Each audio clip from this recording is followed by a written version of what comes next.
Subscribe for more.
Voila, it should work correctly now.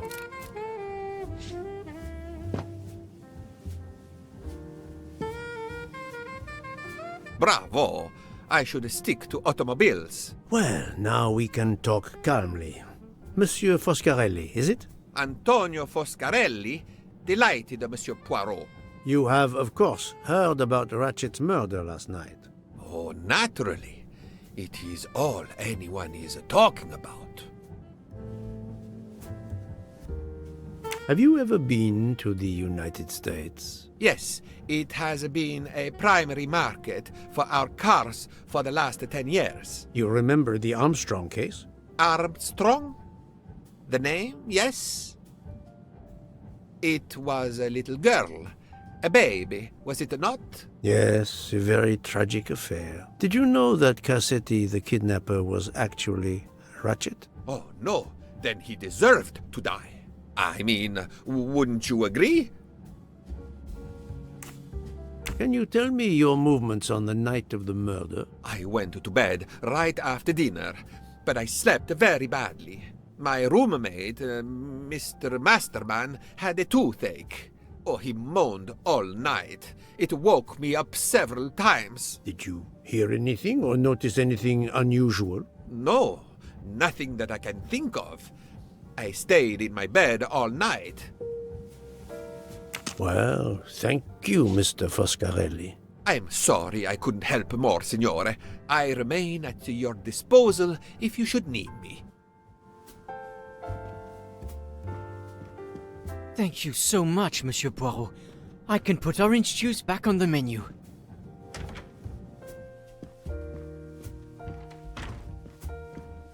Enchanté, mademoiselle. You are Hildegard Schmidt? I am, Jawohl. And you, I know, are Herr Poirot. Correct. May I ask you for a few minutes of your time to answer a few questions? With pleasure, but first may I ask for your help? Why does this not surprise me? I don't know. I am at your service, Fraulein. My mistress, Princess Dragomirov, has asked me to open this traditional Matryoshka doll. There is a trinket inside she must retrieve. Madame, in my experience, each Russian nesting doll simply pulls apart to reveal the next one inside. Indeed. Yet try it for yourself. As you wish. Ah, you are a gentleman.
The inscription reads, "To my dearest friend." Ah, thank you very much. This doll reminds her of her youth in Russia. It was very hard under the Soviet regime, but thanks to her strength of will, she rose to be the head of a museum of antiquities in St. Petersburg. Even though she now lives in Berlin, it is said that the Kremlin still fears her.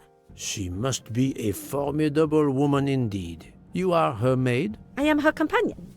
I help her in her daily tasks, and I keep her company. Ah, forgive me. You will have heard of Ratchet's murder last night. Yes, of course. Everyone is talking about it.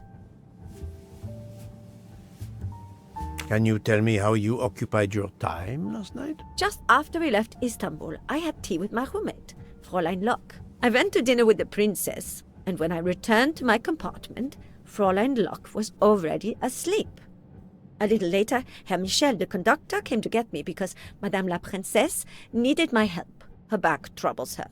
I massaged her for about an hour. Do you remember the time? I'm sorry, I do not, mein Herr. Have you lost a handkerchief embroidered with an H, madame? Oh, no, monsieur. I thought perhaps since your first name is Hildegard. It is not mine, I tell you. I could not afford something so nice. I have no idea who it belongs to. My apologies, I did not mean to alarm you. Thank you for answering my questions, madame.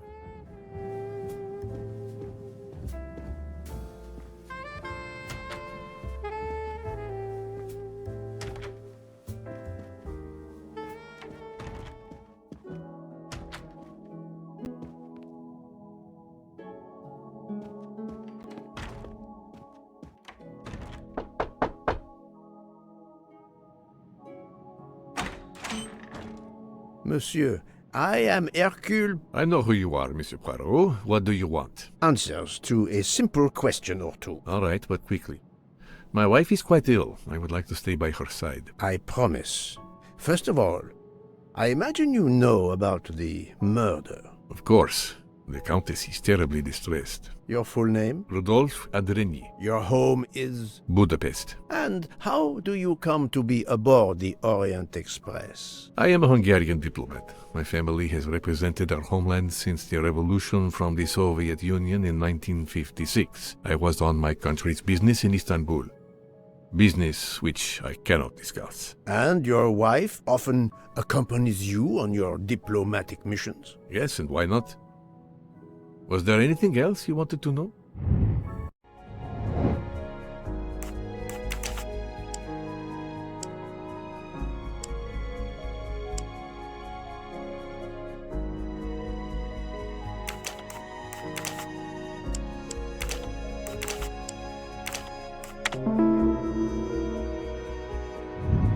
That's the right answer.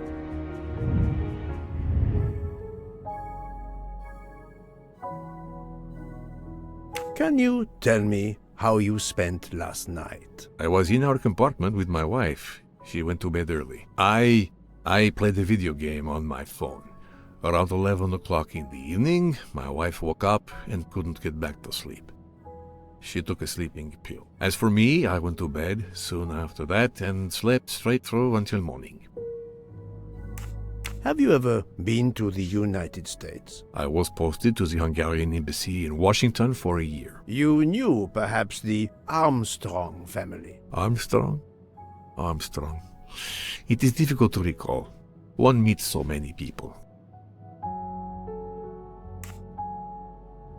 It was the kidnapping of a child, a very sad affair. The culprit was the man on this train who called himself Ratchet, the one who was murdered last night. Indeed.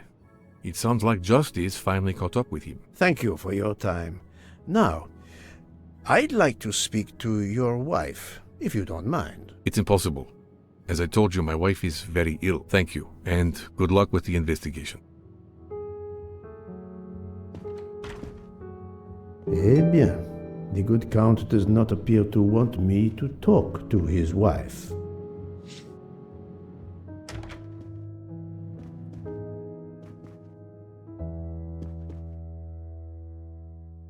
Madame Hubbard, may I ask you a question or two? It won't take long. Anything I can do to help. Have you misplaced a handkerchief recently? No, I don't think so. Why? We found a handkerchief embroidered with the letter H, so I thought it might have been yours. I'm sorry, but it's not. It may belong to Miss Schmidt, Princess Dragomirov's lady's maid. I believe her first name is Hildegard. It is a possibility. Anyone could be lying, of course. I thank you, madame.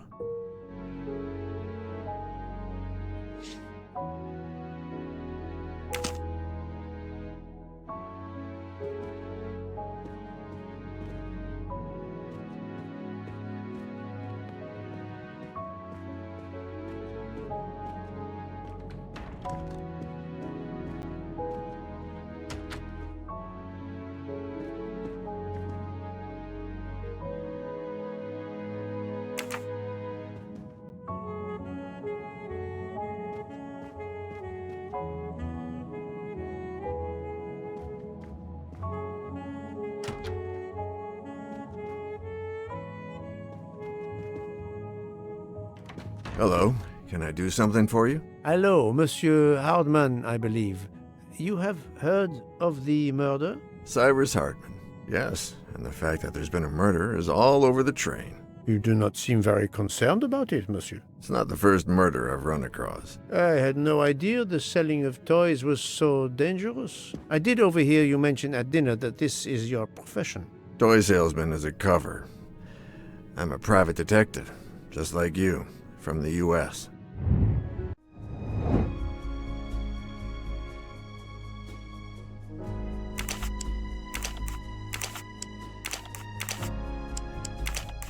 I do not think that's the right answer.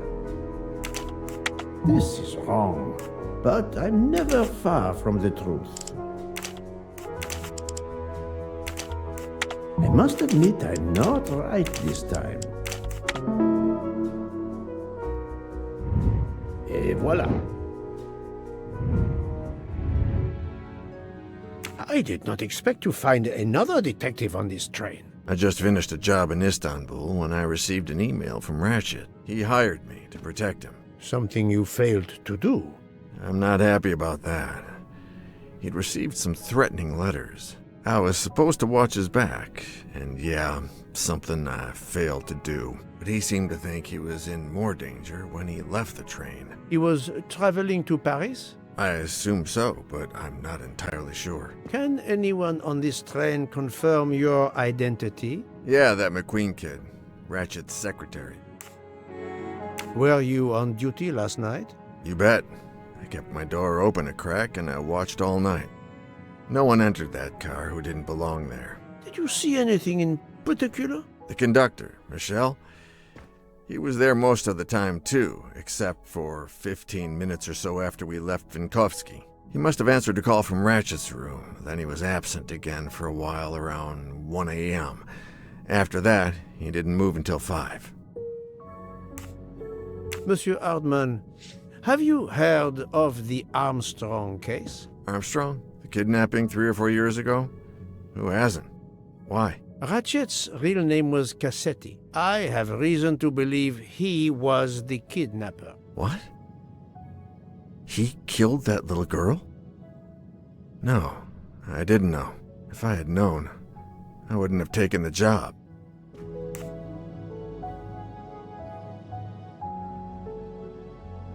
Do you have any idea who was behind the threatening letters? I don't know his name, but Ratchet told me he was a small man. Dark hair, with a womanish kind of voice. Oh, thank you for your help.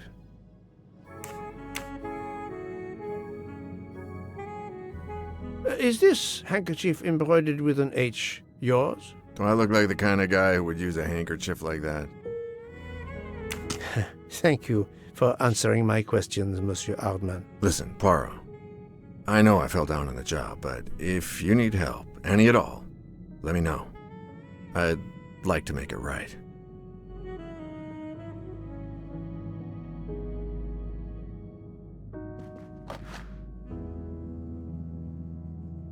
Well, it has been a while since I have seen one of those.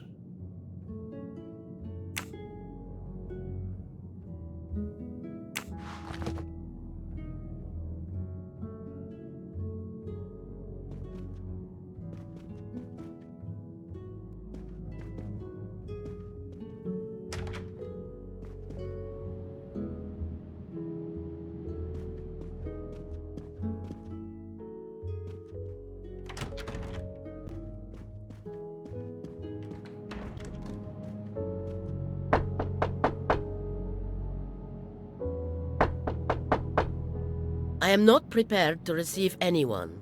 Come back later. Very well, madam. I'll come back later. But you will need to speak to me.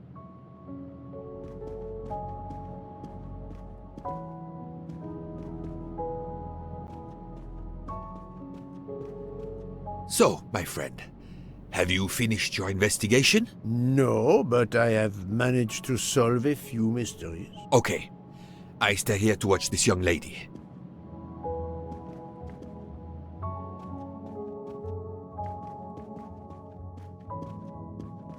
Excuse me, Doctor, may I ask you a question? Anything that can help the investigation, Mr. Poirot. I wanted to know what your first name is, Doctor. My name is Robert. Why? To find out if the handkerchief embroidered with an H could have been yours. I'm a doctor, Mr. Poirot. Cloth handkerchiefs are a playground for viruses. I would not touch one.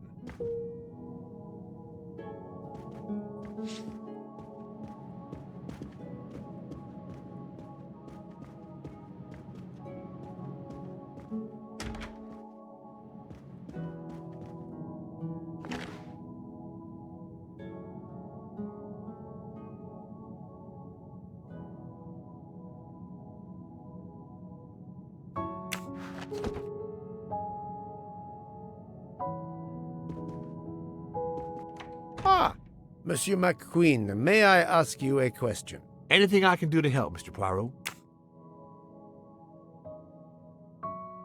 This handkerchief embroidered with an H, is it yours? No, I don't use cloth handkerchiefs. Thank you. I won't bother you anymore.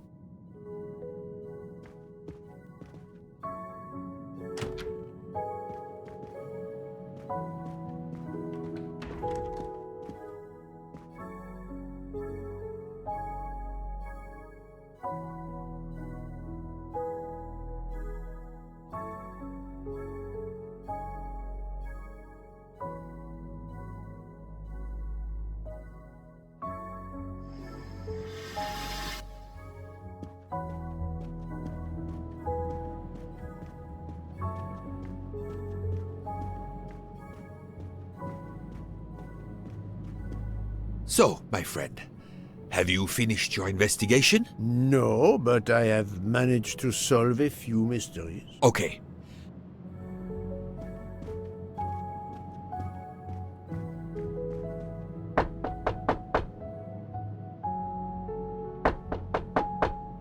I am not prepared. Very well.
I'm sorry, sir, but I must concentrate on my baking.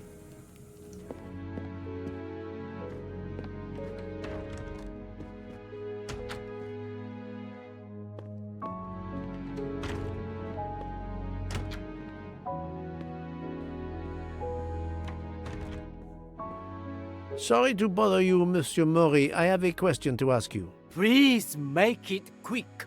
I have a meal to prepare.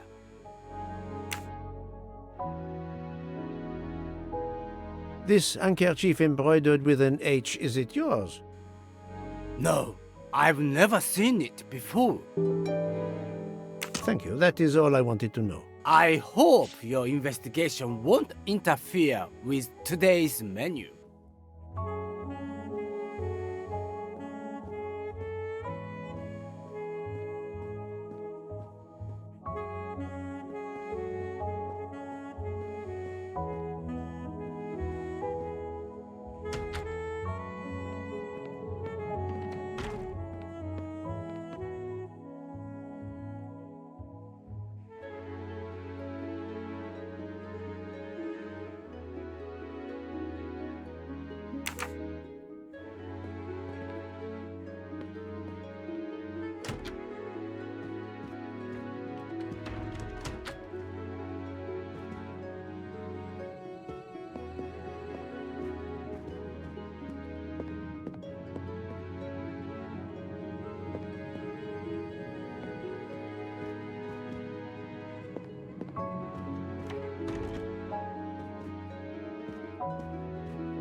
I would like to speak to Countess Andrény, please. As I have already told you, she is in no condition to speak to you. Monsieur le Comte, I am investigating a murder. I wish you every success, but my wife is too frail to be questioned.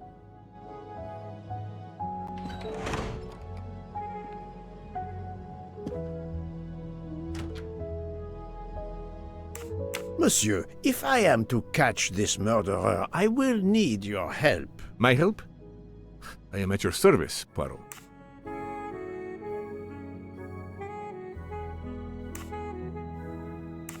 You are very protective of your wife, Count Andrény. Does that surprise you? Her vertigo can be very dangerous. I believe there are many kinds of vertigo. If you don't mind, I'd rather talk to a doctor, not a detective, if you'd excuse me.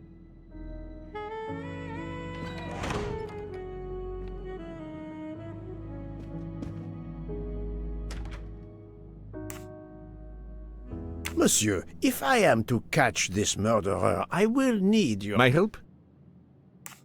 You are obviously a devoted husband, Count Andrény. My wife means the world to me. There were questions in Budapest about a Hungarian diplomat marrying an American woman. It did not deter you. I would have given up my position for her. I would think it is universal. Are you married, Mr. Poirot? No. I fear marriage is not for me. But her condition, is it very grave? She is suffering about a vertigo. You understand? The room spins. I think Dr. Constantine could help your wife. There is a doctor on this train? I did not know. Where is this doctor? I think Dr. Constantine is in the lounge car. If not, perhaps the conductor can tell you where he is. Very well, I will find him. Thank you very much.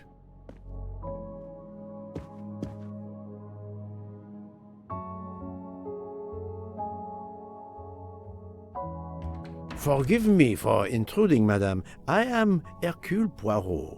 I know who you are, Mr. Poirot. I overheard you send my husband on a wild goose chase. Your husband cares for you greatly, madame. I apologize for exploiting that fact. But the situation is urgent, and I need to ask you a few questions. Apology accepted.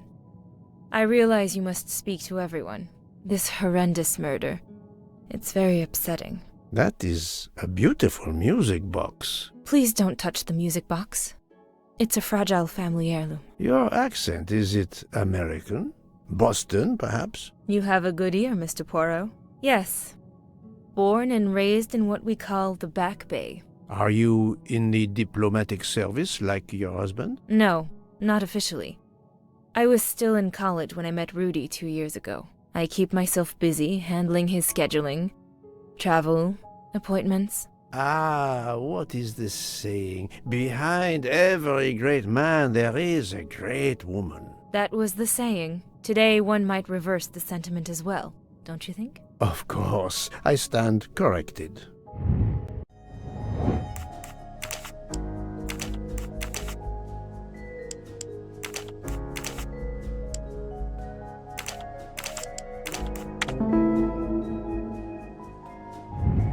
I'm right again. That happens to me a lot. A handkerchief embroidered with an H was found at the crime scene. By any chance, does your first name begin with an H? No, my first name is Elena, with an E. Can you tell me what you did last night? Well, my husband and I went to dinner. Then we came back here. We went to bed around 10 o'clock. I tried to sleep, but I couldn't, because of the shaking of the train. I suffer from vertigo. I finally took a sleeping pill, and that did the trick. When did the train's motion prevent you from sleeping? Between midnight and 2 a.m. I know because I must have looked at my watch about 10 times. I see.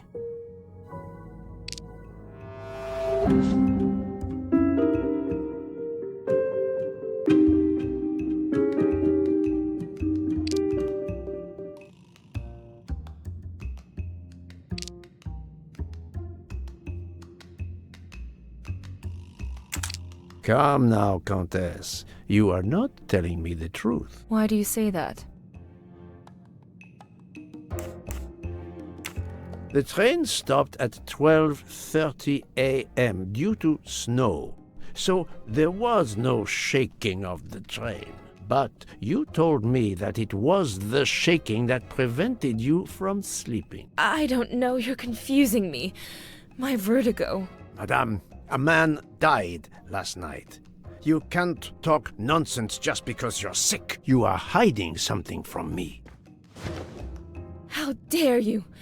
I didn't do anything wrong. I'm going to find my husband.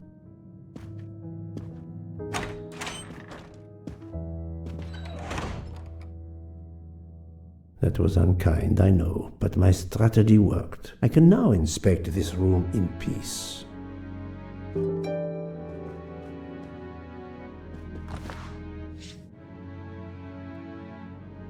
These must be the sleeping pills that Countess Andreni took last night.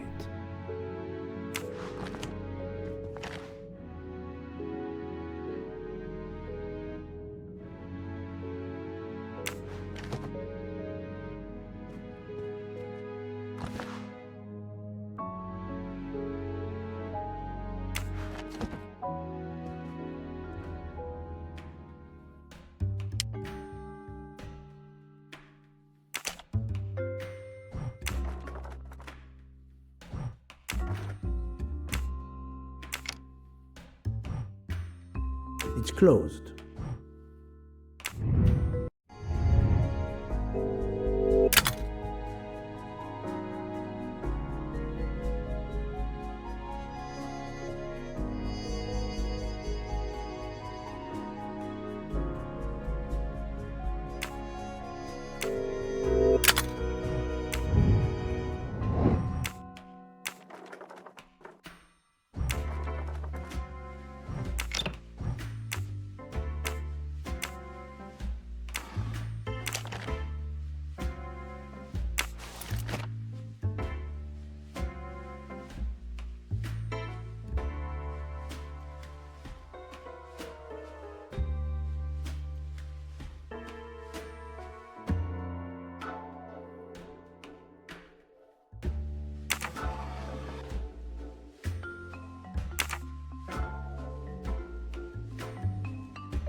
an engraving written in, I believe, Russian Cyrillic.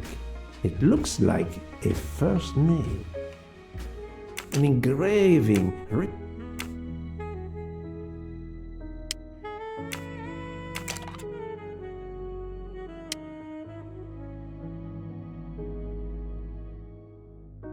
For my beautiful young ladies, Helena and Sonia.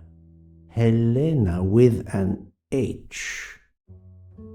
For my beautiful young ladies, Helena and it's Countess Andreni with an older girl. Poirot! Have you no shame?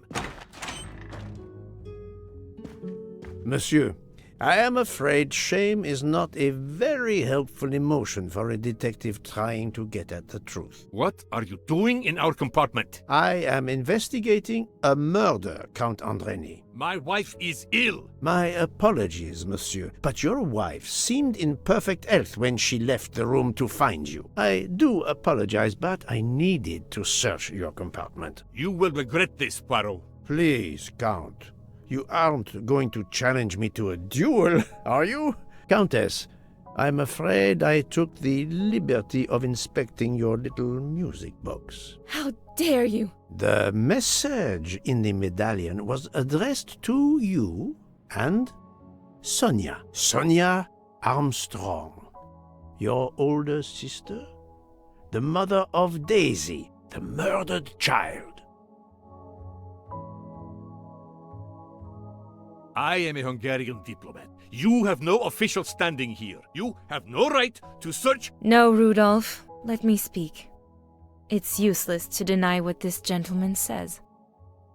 I am Helena Goldenberg, the sister of Sonia Armstrong, and Daisy was my niece. The music box is a gift from my sister's godmother, a very close friend to my mother.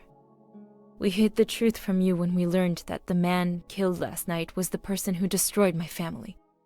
I panicked. I didn't want to be accused. That is also why you lied about the H in your first name? Exactly.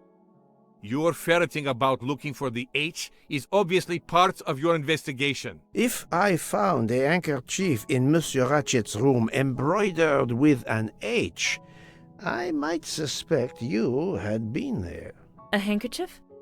I don't have any handkerchiefs embroidered with my initial. To be honest, that sounds awfully old-fashioned to me. I give you my word of honor that last night, Helena never left her compartment. My wife is telling you the truth, Poirot. I hope so. I'll let you rest. The matter of the H on the handkerchief still needs clearing up. But first I should check the inscription on the back of the medallion.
No, not good.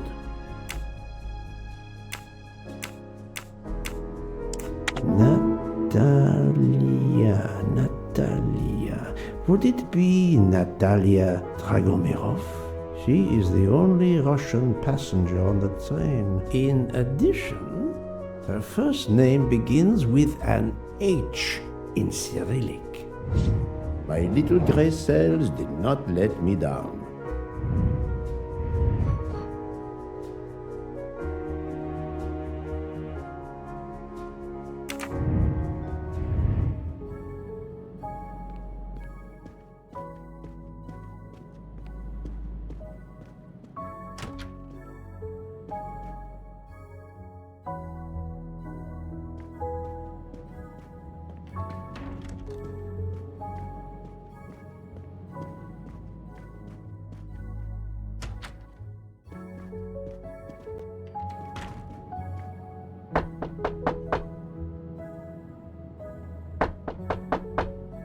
I am not prepared to receive anyone.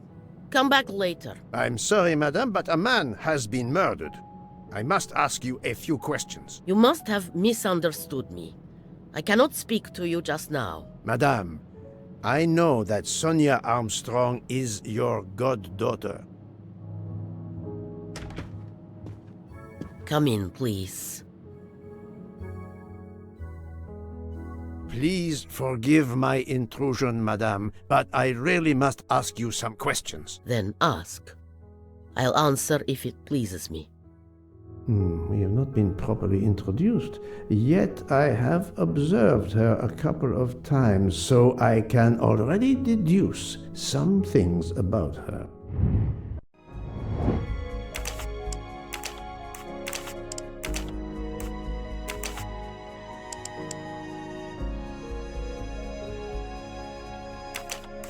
I do not think that's the writer. Et voilà.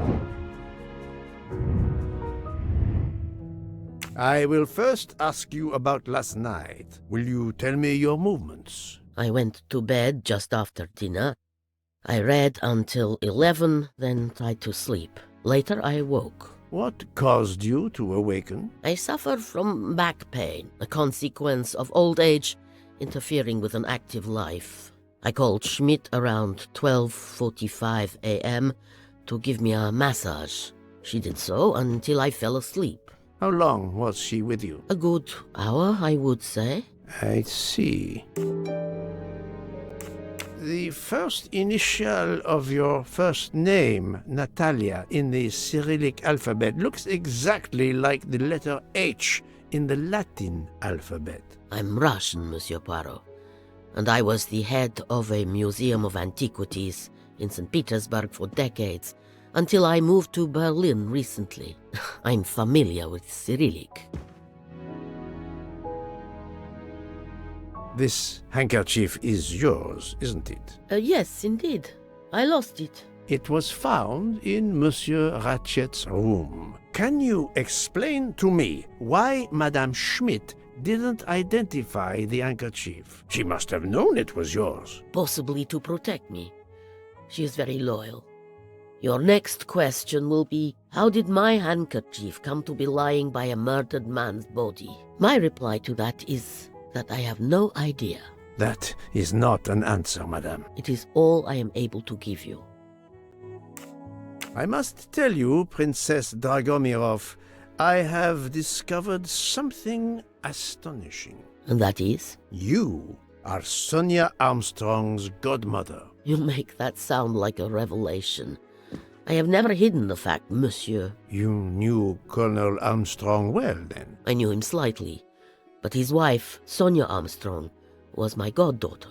I was on terms of friendship with her mother, the actress Linda Arden. Linda Arden was a genius, one of the greatest tragic actresses in the world. I was not only an admirer of her art, I was a personal friend. Very well. But this links you to the Armstrong kidnapping case. Helena Andreni is the sister of Sonia Armstrong, the late mother of Daisy Armstrong, kidnapped and killed by the man who was murdered on this train, Ratchet. Indeed. Was it he? Then justice has at last been served. Allow me to summarize. Do I have a choice? First coincidence, I shall call it. You are close to the Armstrong family, and the presumed assassin of Daisy Armstrong was killed while you were on board the same train. Second coincidence. Your handkerchief happens to be found at the foot of the victim's bed. Third coincidence. One of the stab wounds inflicted on the body was by a left-handed person. You are left-handed. That is a lot of coincidences, Princess Dragomirov. Well, Monsieur Poirot, call it fate. If you report to the police your coincidences, they will laugh. A woman of my age and frailty has violently murdered a man?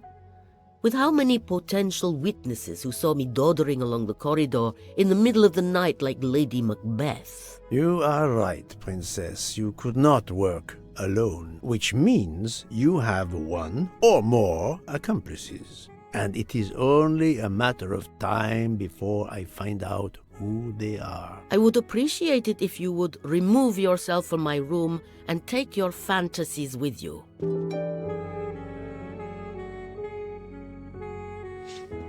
Привет!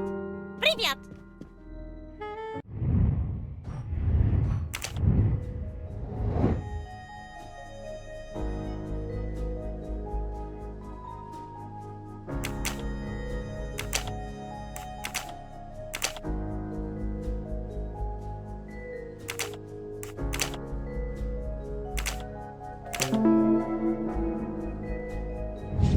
My little gray cells did not let me down.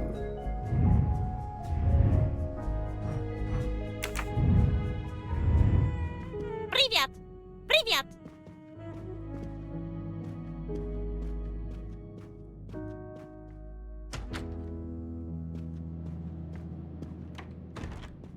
Oh, Poirot, you're there. She hasn't moved, but she seems to be waking up little by little. What about you? Your investigation progresses? I find myself helping everyone with their problems before they can help me with mine. I have shifted boxes, helped with hangovers, repaired an orange juicer, unlocked some Russian dolls, all so my investigation can proceed. Don't forget the dessert recipe. How can I? Truly, the labors of Hercules. My friend, I would rather clean out the Orient stables. Yet, I have managed to solve a few mysteries. Oh, tell me everything. The embroidered handkerchief belongs to Princess Dragomirov. I also found out that she was Sonia Armstrong's godmother. On the same train with the little girl's murderer? Exactly. Also, Elena Andreni is the younger sister of Sonia Armstrong, Daisy's mother. Another passenger connected to the Armstrong case? Yes, Book. What are the odds, do you think? But I cannot see either woman stabbing Ratchet over and over again in a frenzy. And they apparently have alibis. I had 3 theories concerning the broken watch. It could have been tampered with. It could have been out of adjustment before the murder. Or, of course, it could indicate the actual time of the murder. The only hypothesis I could rule out was that the watch was out of adjustment. For the others, they are impossible to verify. So the watch is of little use to the investigation. And I was convinced that it indicated the time of the crime. 2 women involved in the Armstrong case. Let us not forget our patient here. There are 3 women. Look, she seems to be waking up.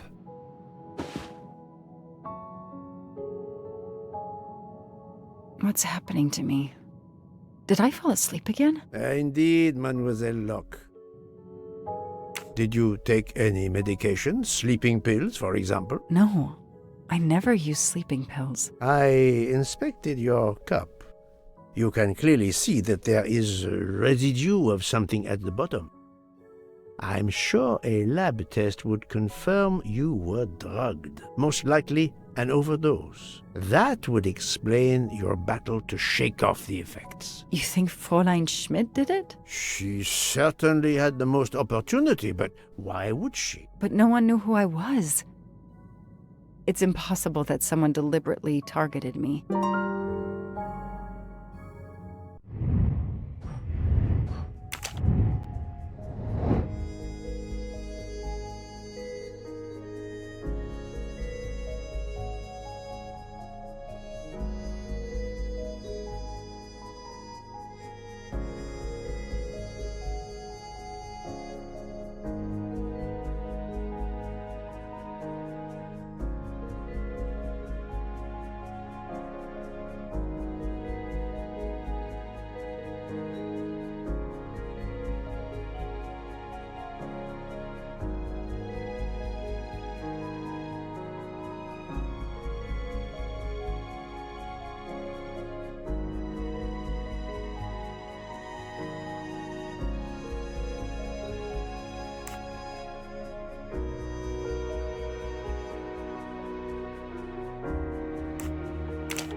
No, not good.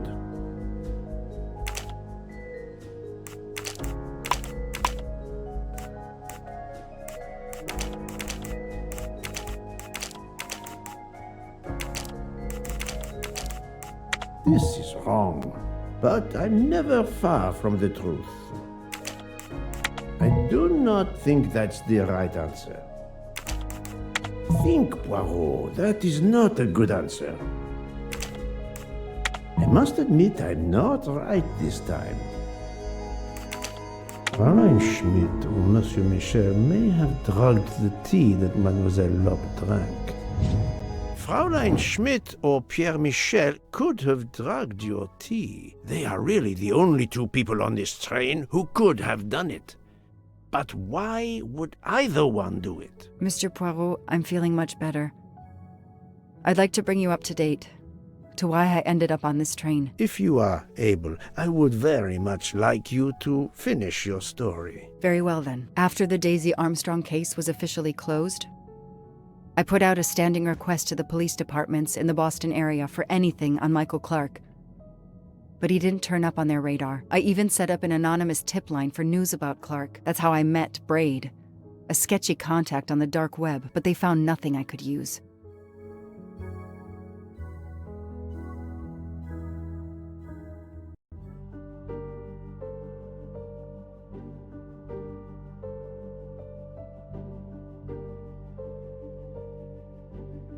Four long years passed without anything new.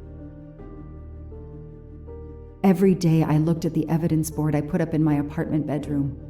Then this morning, a police report landed on my desk that changed everything.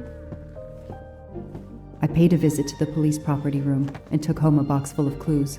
There was his name. Michael Clark.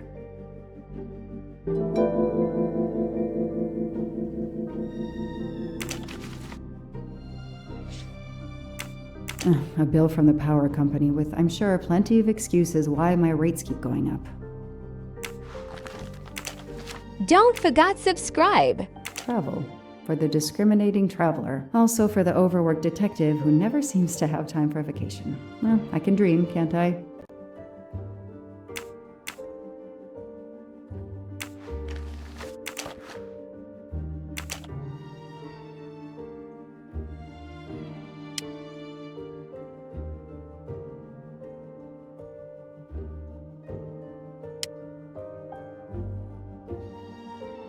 This is Michael Clark? He doesn't look anything like the journalist I interviewed. Michael, you have earned a place on my evidence board.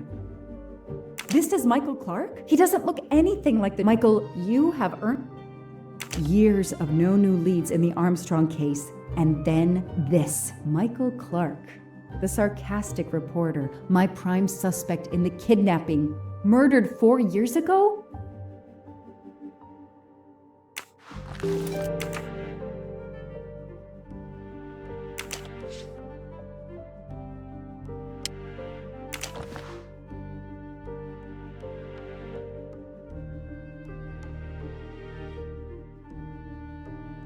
The lab team found this keychain in the cabin, but they wouldn't have bothered to examine the keys once the DA shut down the investigation. The keys were just tossed in the evidence box along with everything else. It's too unusual not to demand a closer look.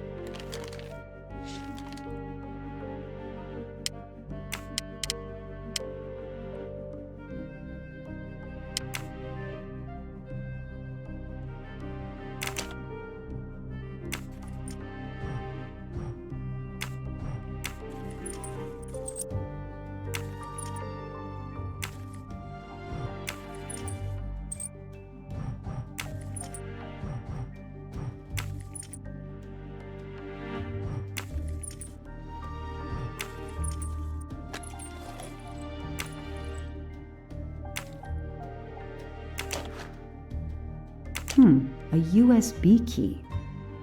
Let's plug it into my PC and see what nasty little secret it contains.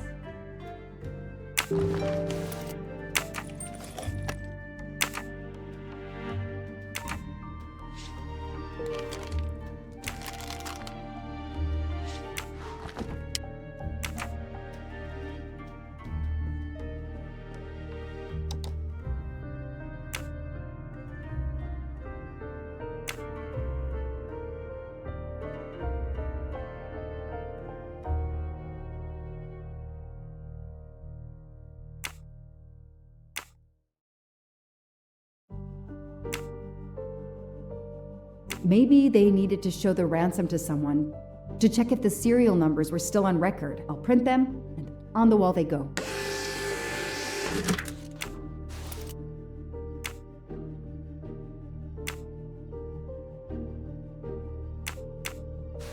Shaved off the metro beard. But I'd recognize that smug bastard anywhere. The man I interviewed 4 years ago posing as Michael Clark. This goes on the board.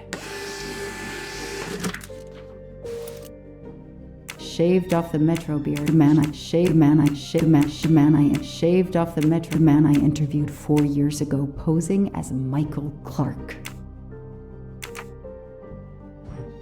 Absolutely nothing on this Cassetti. His driver's license is almost surely a fake.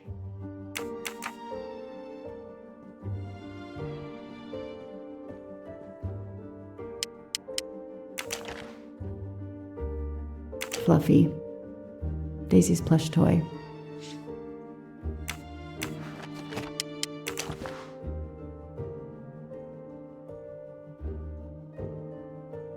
Suzanne's hair, so conveniently left in the cabin for us to find.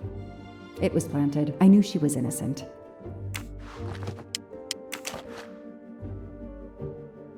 The only fingerprints found on the bottle were Suzanne's.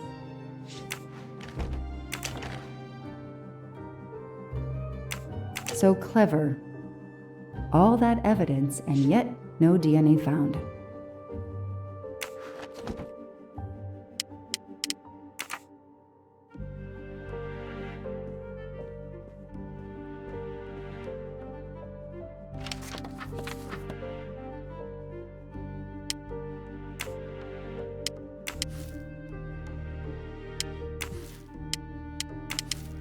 I knew it! The faces don't match at all. They are clearly two different men. I should run facial recognition on my computer. So, Ratchet's real name was Cassetti.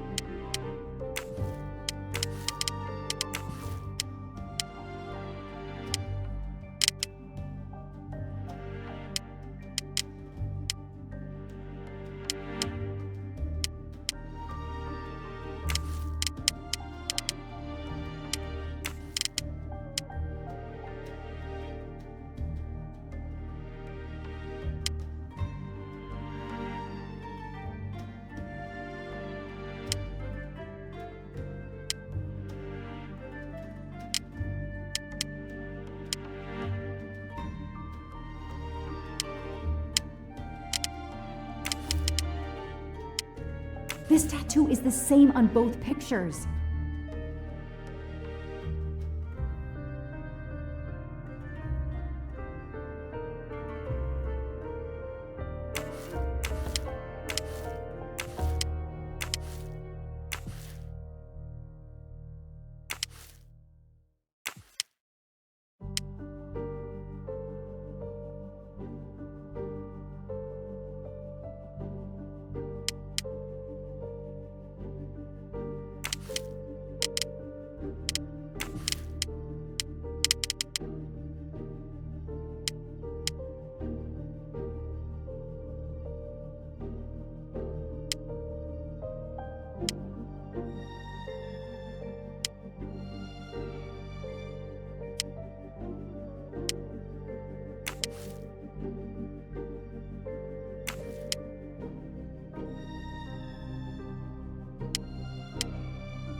The DA resigned soon after the Armstrong case. It haunted him just as it has haunted me.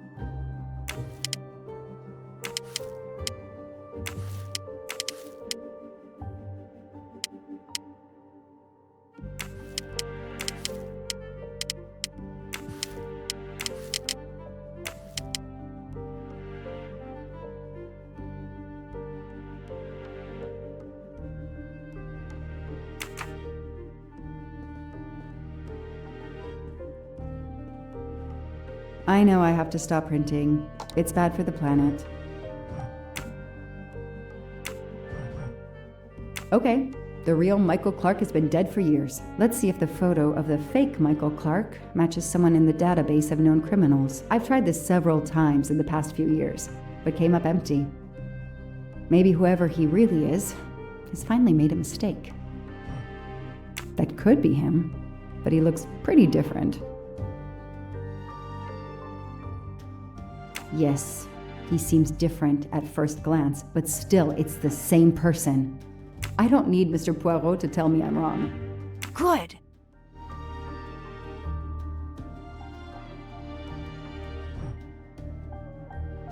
That's it.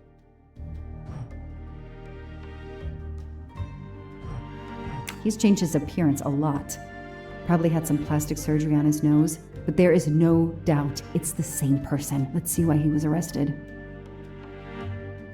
Mr. Ratchet, you didn't just steal statuettes. What recent information does the database have on you?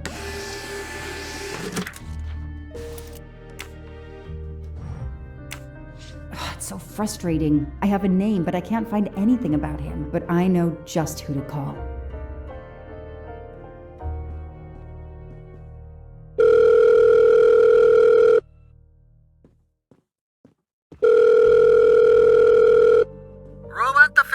We are monitoring this call. Hello, Braid. Long time.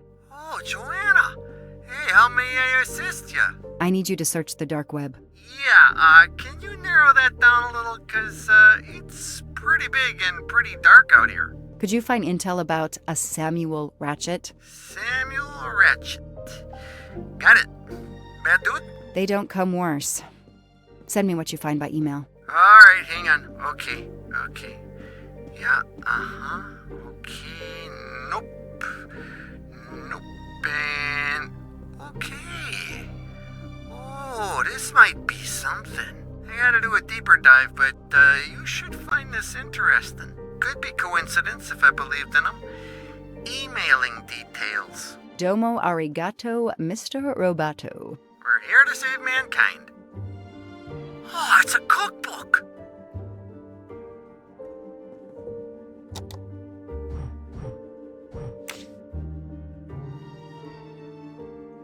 The Orient Express.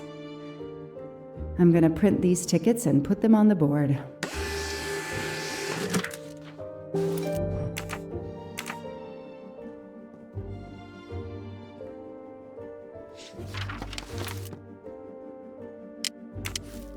Goodbye, Michael Clark. Hello, Samuel Ratchet, the man who stole your identity and your life.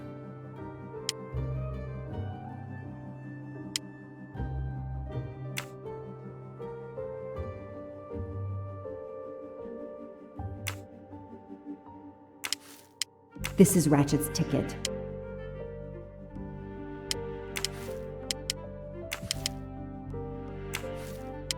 These tickets were all booked by McQueen.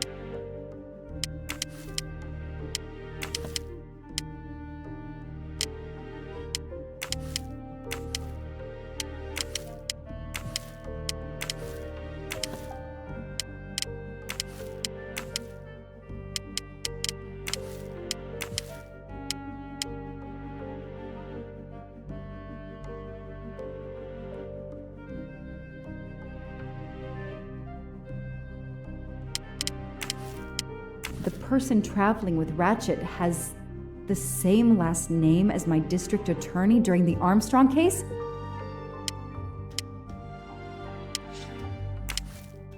As Ratchet is alive, the dead man can only be Noah.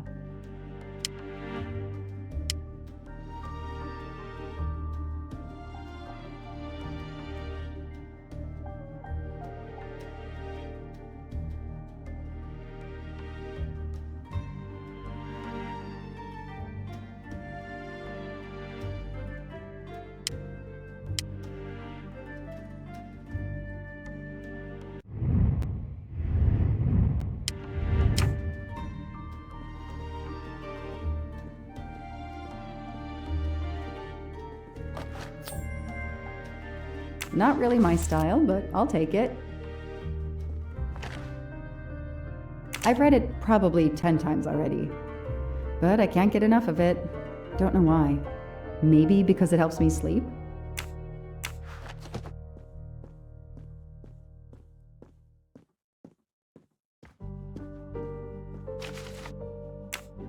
The Orient Express departs from Istanbul next week. Interesting. I'll put it on the board.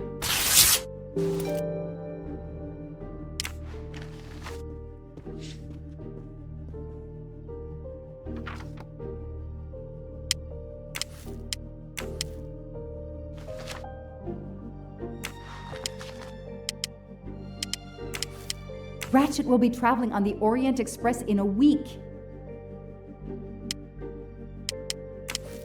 Hector McQueen will be on the Orient Express next week. Next week, a certain Edward Masterman will be on the Orient Express.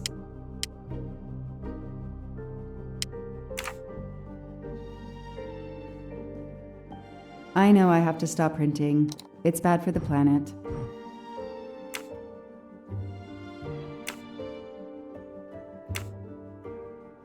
I knew it. He's the son of my former DA. He goes on the evidence board.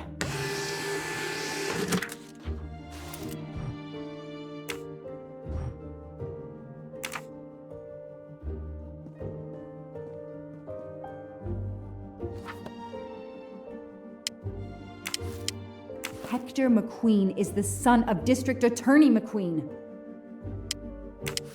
Here's what Hector McQueen looks like.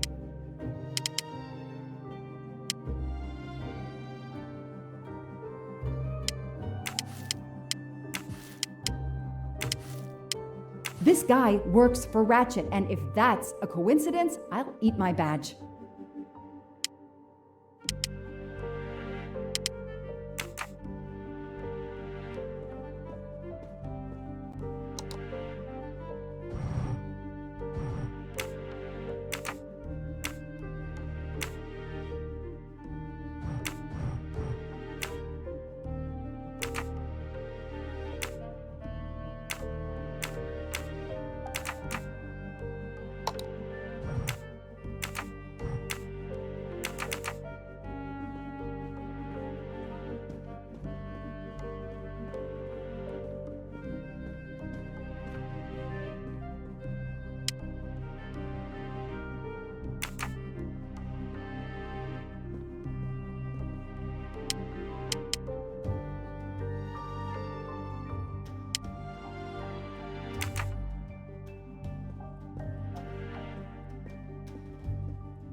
key knife.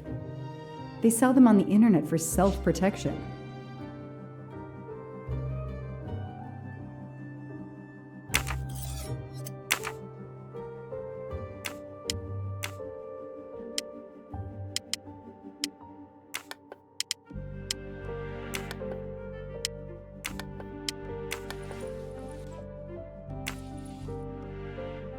What do we find? A capsule and a smell. Bitter almonds. Cyanide.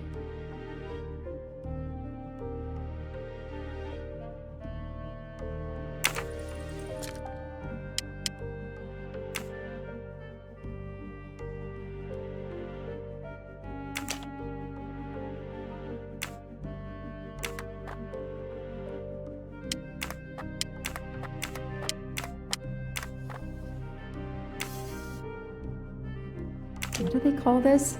Brass knuckles? Knuckle dusters? Illegal in Massachusetts. Possession alone can lead to serious jail time.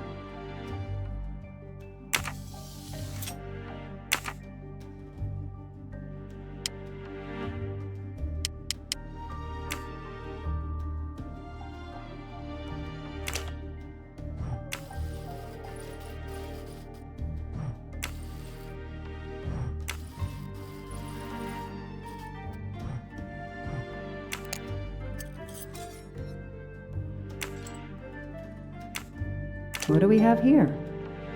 A flashlight. They can also conceal knives, but in this case we have lockpicks.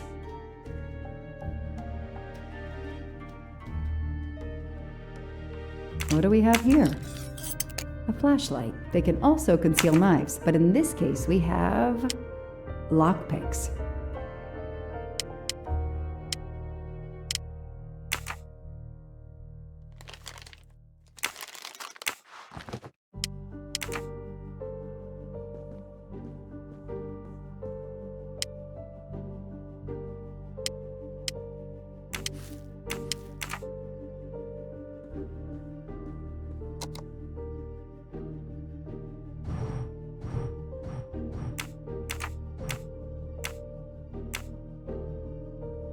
I knew it. He's the son of my former DA.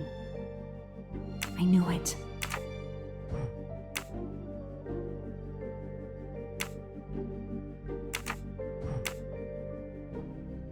The Orient Express.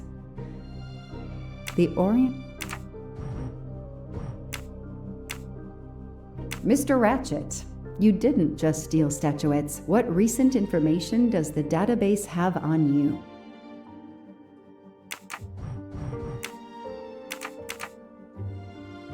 I know I have to stop printing. It's bad for the planet.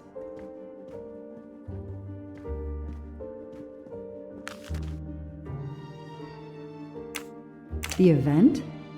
Some old train. But that face, that man.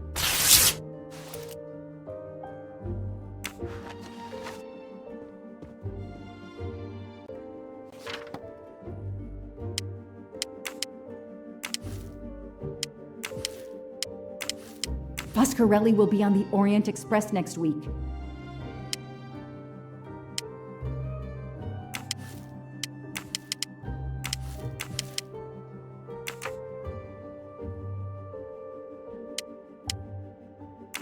I know that face. That's John Armstrong's driver. Damn! Ratchet is taking the Orient Express next week.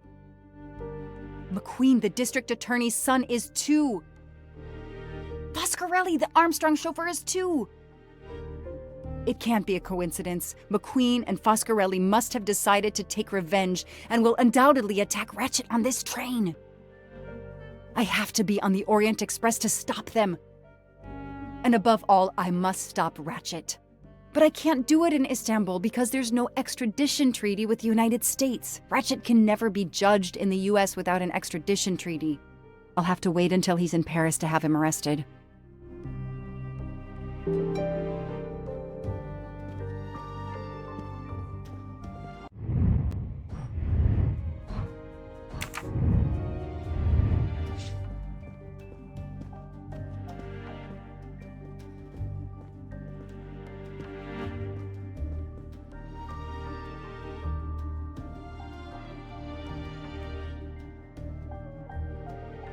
Every compartment is taken for this special anniversary journey.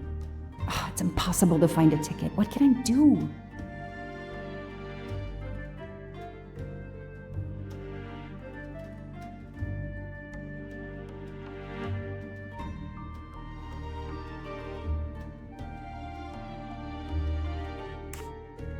Let's find out who's traveling on the Orient Express. Time to call Braid.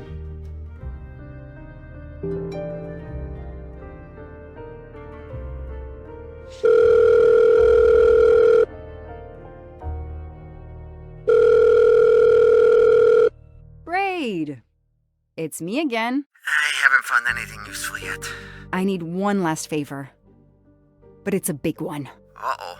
Can you find me the list of passengers of the Orient Express for that anniversary trip? Hold on. Jeez, their IT is surprisingly good. Maybe because of the big event. I found the list, but they sealed my back door as I was starting to capture it. Oh no. Whoa, calm down. I got one name. Female. The name I got before they kicked me off the server was Stacy Johnson. Do you feel like a Stacy Johnson? The question is, how is she going to feel about helping me? That's one you'll have to figure out for yourself. I gotta go back to weaving my magic on the web.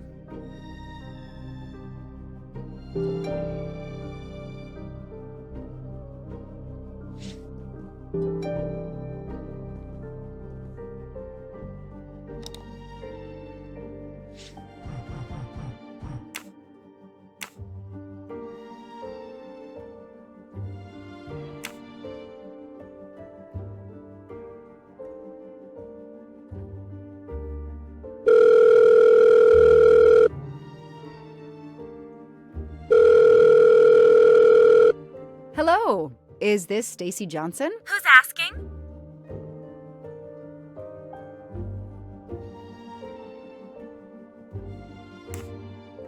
My name is Joanna Locke. I'm a police detective. And I'm just an actress. Now what did I do wrong? Nothing. I need your help. I need to take your place in the Orient Express. Is this a joke? No way.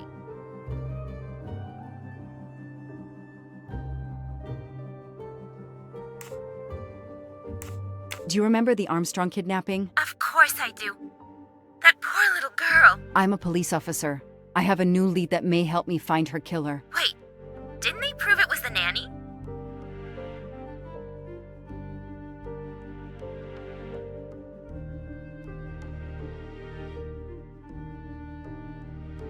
I have found compelling new evidence. I've reopened my investigation. You know, I had my doubts about the murderous nanny. I played a nanny a couple years ago in a slasher. I was killed in the first episode, but it got me interested in helping kids.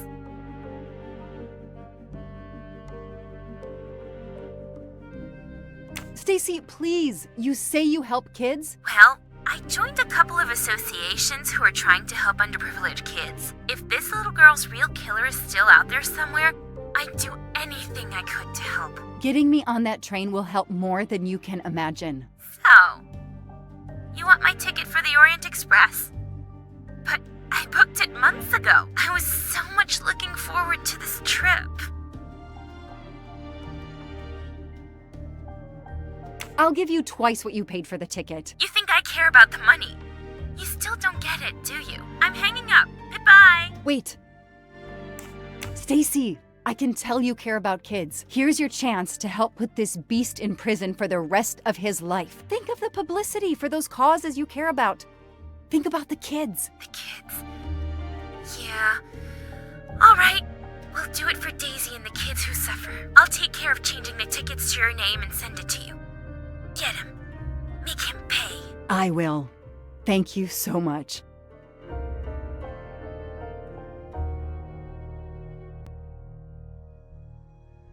Stacy was as good as her word. I received the ticket. I called my chief to let him know I was taking my vacation time. I had coming. I flew to Istanbul. I was finally going to nail the monster responsible for Daisy Armstrong's death, Michael Clark's death, even his accomplice, and, I suspected, so many others as well. You know the rest.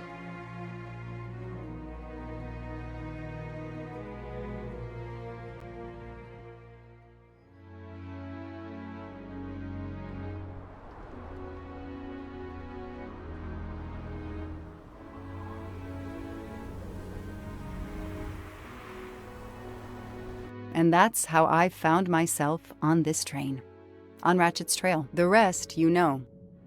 My identity is easily checked with the Berkshire Police. Thank you for your detailed account, Mademoiselle Locke. In addition to giving us crucial details of the investigation, you have made it clear that there are many who might wish to see Ratchet dead.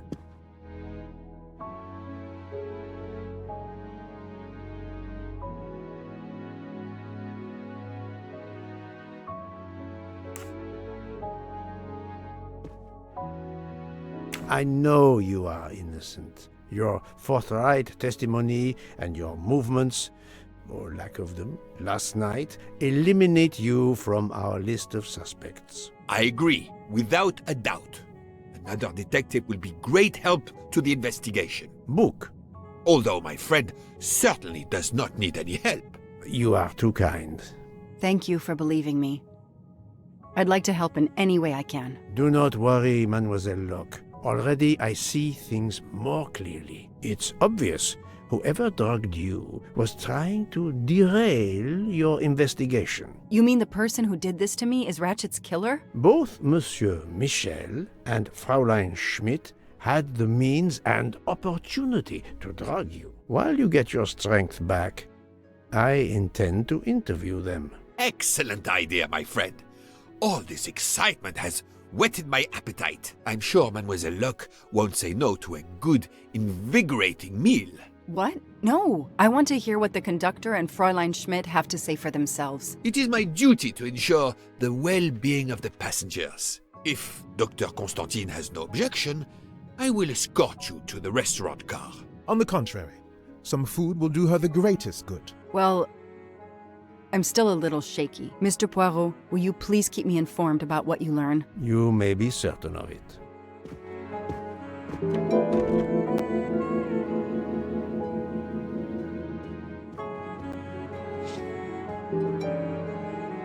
All that snow. Are you familiar with the concept of entropy, Monsieur McQueen? Oh, Mr. Poirot, I didn't see you. Entropy? Randomness in a system or something? Yes, unpredictability. Even the best laid plans can go astray, thanks to something as simple as... An unexpected passenger? Perhaps. Or snow.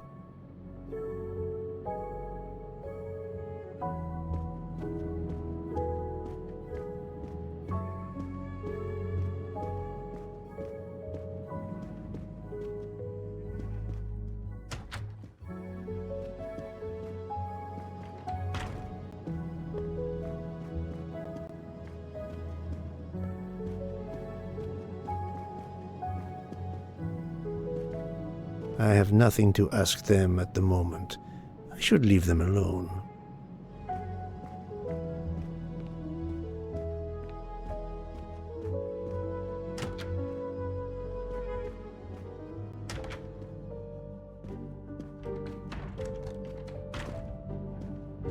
Good evening, Fräulein Schmidt. May I disturb you for a moment? You asked so politely, mein Herr, but I do not think I have a choice.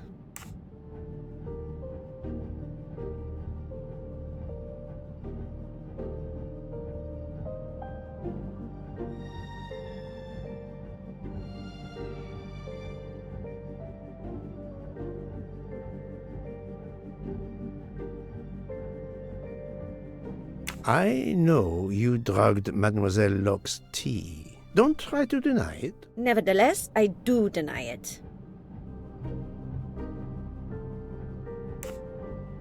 I wanted to let you know that your roommate, Mademoiselle Locke, is awake. Ah, yes, I'm glad to hear that. I was worried about her. Did she tell you what had happened to her?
She saw you pour something in her tea. And she drank the tea knowing it was drugged? Come now, Monsieur Poirot.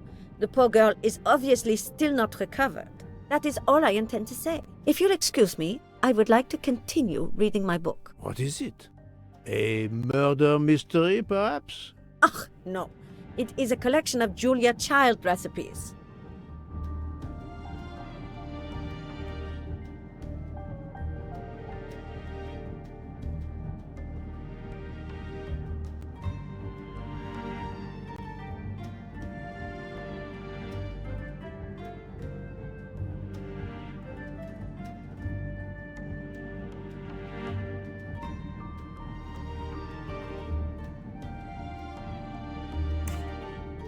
Unfortunately, she doesn't remember much, but we found a residue of a sleeping pill in her cup of tea. Since you two were alone together in your room when she drank it, who else but you could have dragged her? Must I point out I do not make the tea on this train? You should question the conductor or the kitchen staff.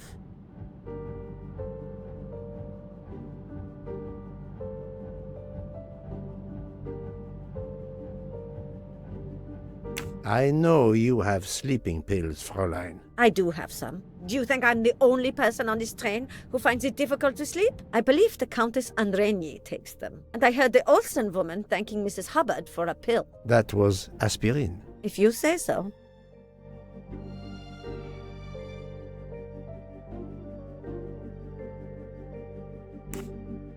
Mademoiselle Locke could have died. Whoever drugged her must not feel any empathy for their fellow human beings, given the dose that Mademoiselle Locke ingested. She was close to death. Oh my God. What did I do? I didn't want to hurt her. Just have her sleep for a few hours while we had time. We? Time for what? Time for what, Madame Schmidt? You think I feel nothing? Nothing? That poor little girl. Indeed, that poor little girl. Fräulein Schmidt is somehow connected to the Armstrong case.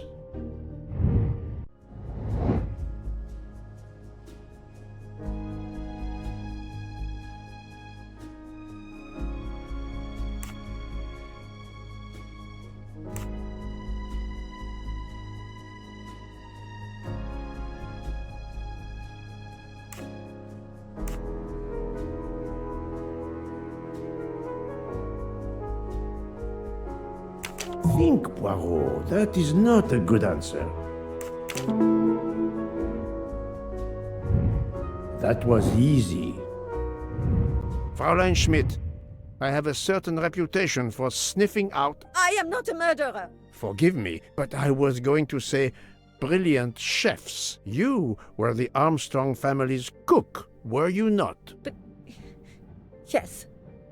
I was the cook of that lovely, lovely family. I'm sorry, but I must ask you to give me some time to collect myself. It wasn't supposed to be like this, my darling, my poor darling child. I will give you that time, Fräulein. You have given me much more in exchange. I must check in with my other suspects to make certain I have all the pieces of the puzzle in my possession.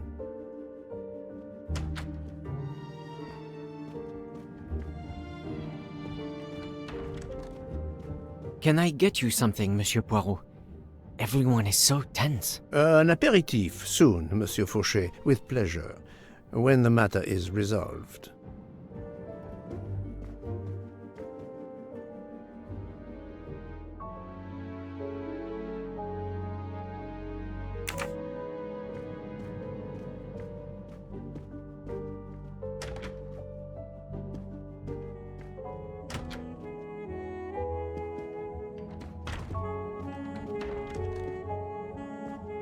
You're right, Mr. Book. This dessert is delicious. I'm glad we didn't wait for dinner. I promise the entrée will be superb as well.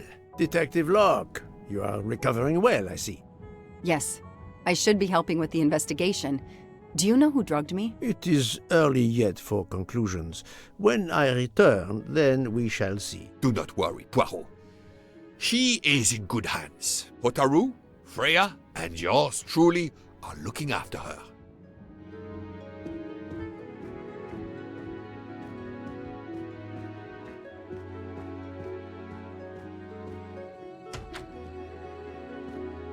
Not now! Not now! I have a dinner to prepare. Would you interrupt Michelangelo or Da Vinci?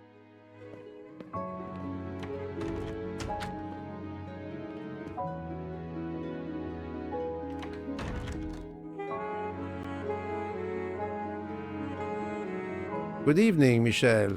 Am I bothering you? You seem stressed. With everything that's going on, I must admit, it's difficult to be relaxed. Of course, I understand. Especially since we know that Detective Locke's tea was drugged before it was served to her. Detective? Come now, Michel. Surely you would have taken the opportunity to search her things and found her badge. Luckily, she woke up and was finally able to tell us her story. Otaru boiled the water, Jean made the tea.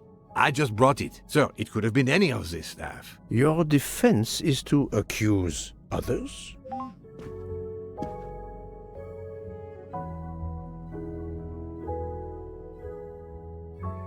You have a network connection? No, unfortunately. It's just an automatic reminder to pay my rent. I always forget, and my landlord complains. Pierre Michel had to be involved in the murder. The drugged tea, his post at the end of the hall, and now I know why I know more than one of those people on the screen.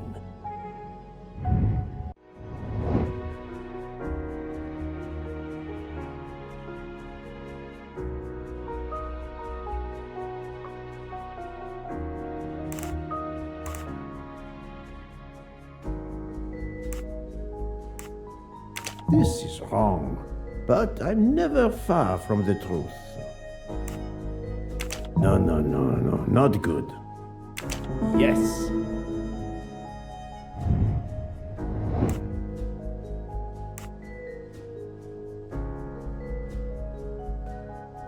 Brilliant.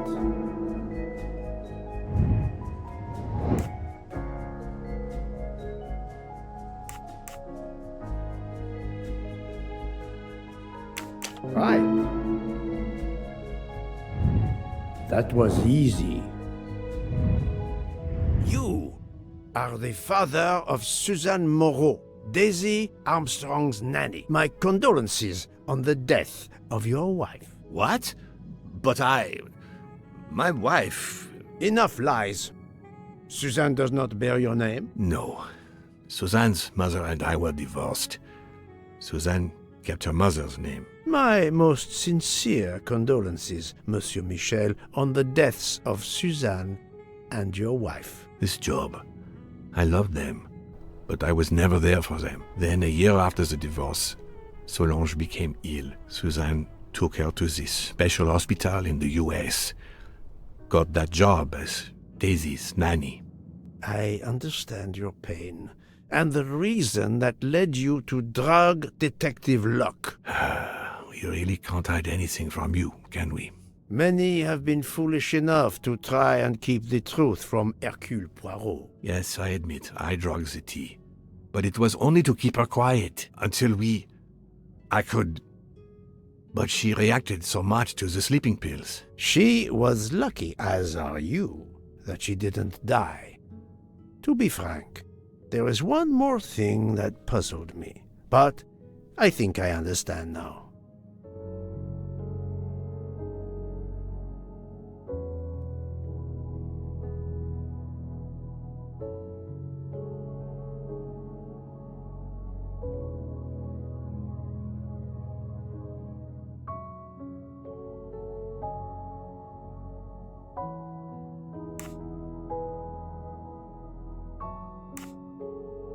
You have a certain fondness for Monsieur Hardman, no? Cyrus is a good friend, and I appreciate him a lot, but it's not that. Cyrus was my daughter's fiancé. I almost consider Cyrus as my own son. Of course, much more is clear now. I have been patient long enough. It is time to go and see what all the commotion is next door.